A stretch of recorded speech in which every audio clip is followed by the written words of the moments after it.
In the previous lectures, we have learnt about vectors.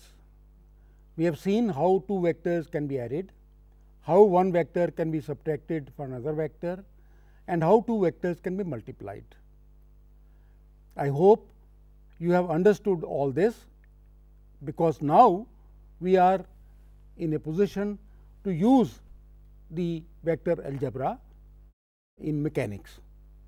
And the first thing that we do is displacement vector, velocity vector, and acceleration.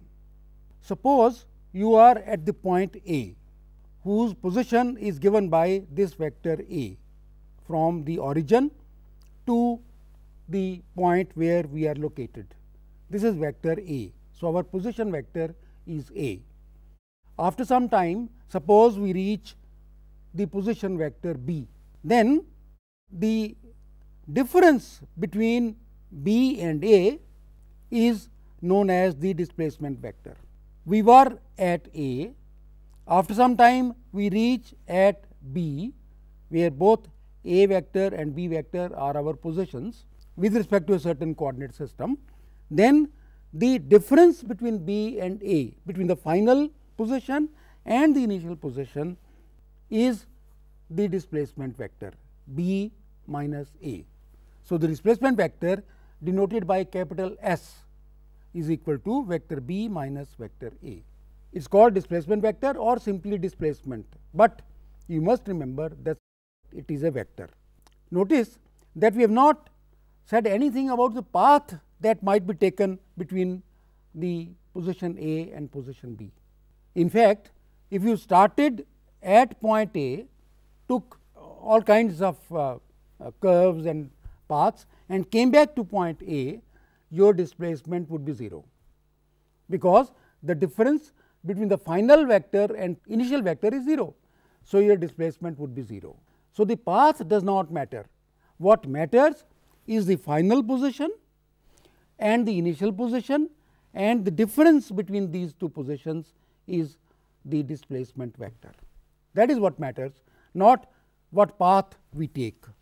In fact, if you go around a circle many times, as a runner does in a race many times, you come back after one circular path, you come back to the same point. So, your displacement is 0. But in one circle, you have covered a distance equal to 2 pi r.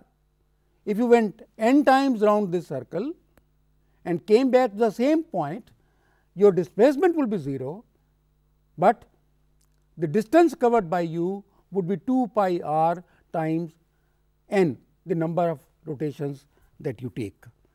Let us take another example. Suppose you started from vector A, whose position is 2 I cap minus 3 j cap plus 5 k cap.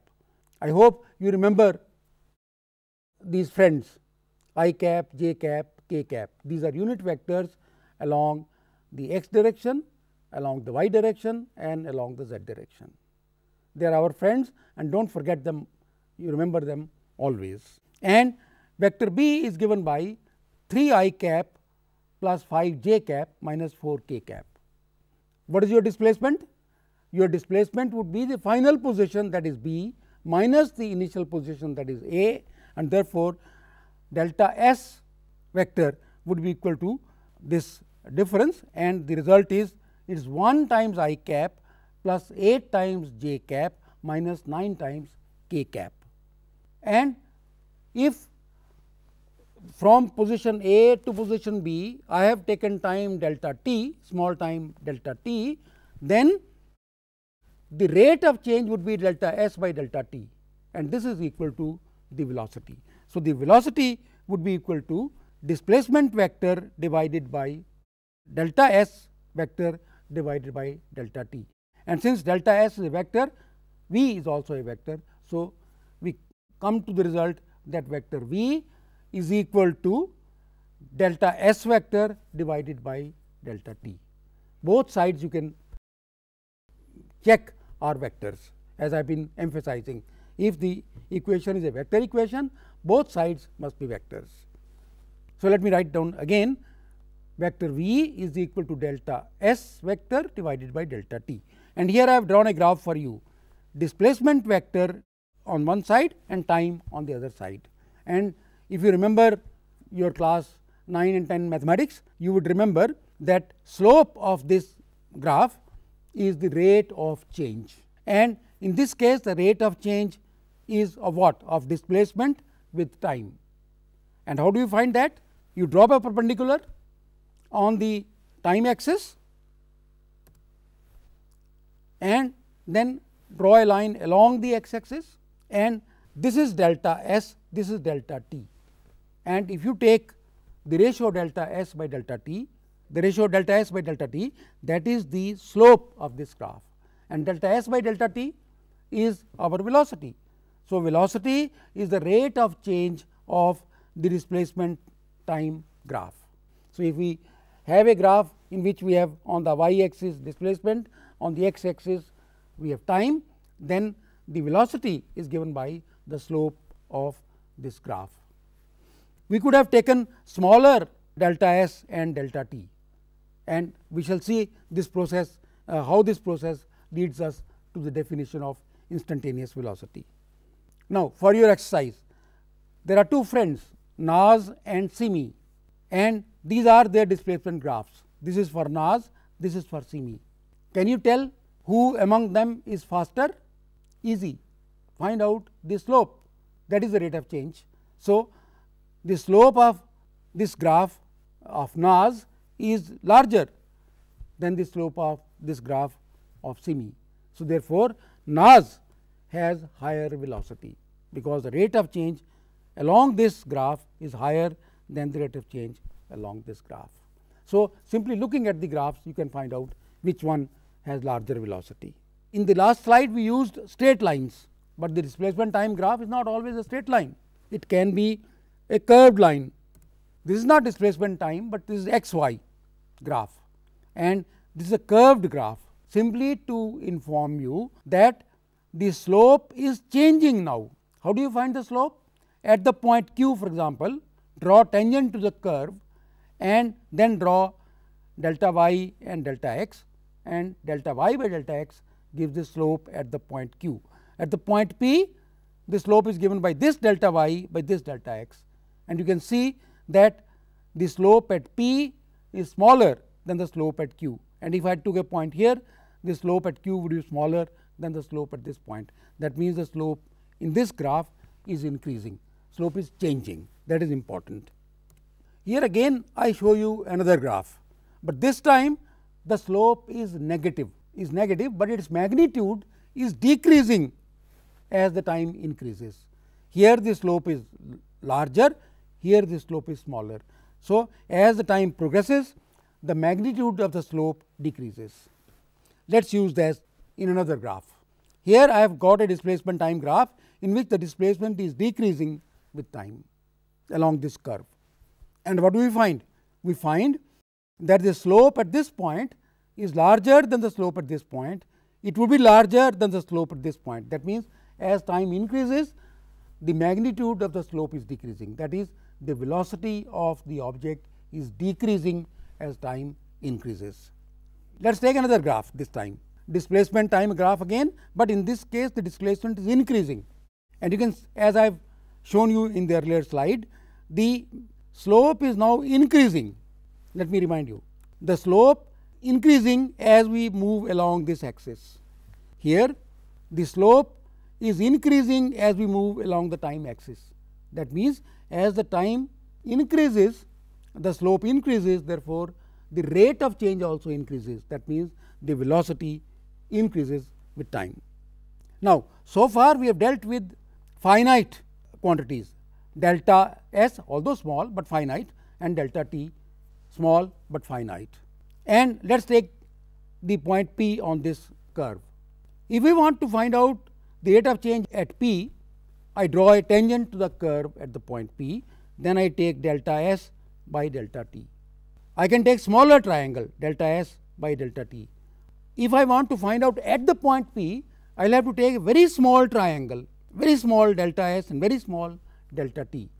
In the limit, this is called ds by dt. So, instantaneous velocity at the point p not at any other point. At the point P itself, the instantaneous velocity is given by ds by dt, that is the slope at the point P itself.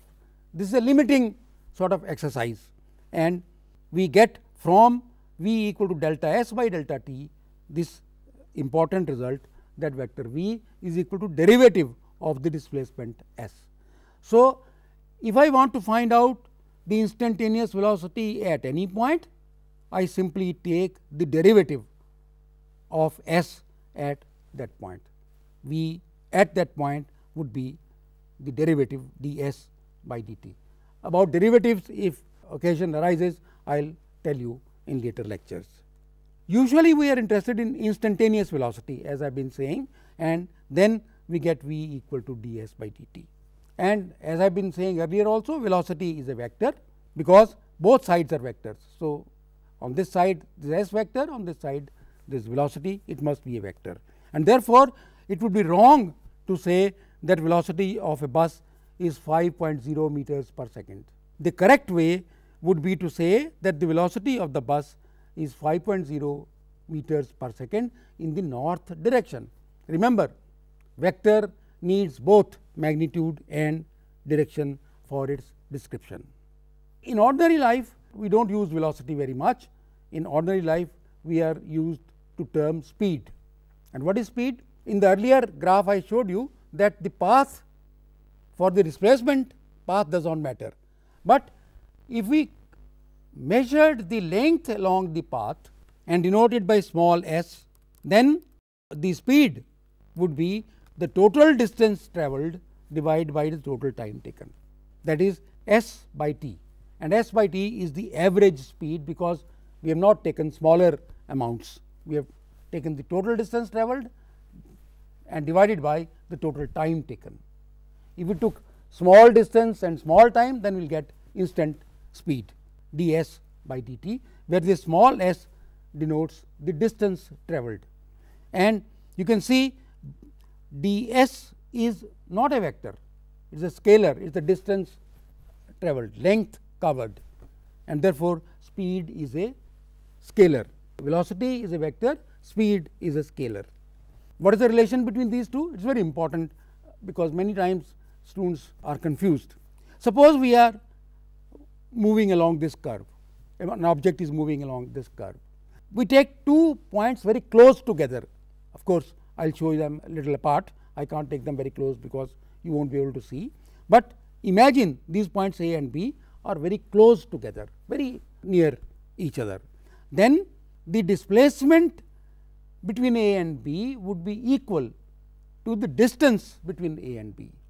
The displacement between A and B would be equal to the length A B, or the distance between A and B. That means what? That means that at a given point, the instantaneous speed is equal to the magnitude of the instantaneous velocity at that time. Why is it so? Because the displacement is equal to the distance covered. Therefore, the instantaneous velocity, the magnitude of the instantaneous velocity is equal to the speed at that point. This is a very important relation, and you must remember that the instantaneous speed of an object is just the magnitude of its instantaneous velocity. So, you find instantaneous velocity and forget about the direction, the magnitude gives us the speed.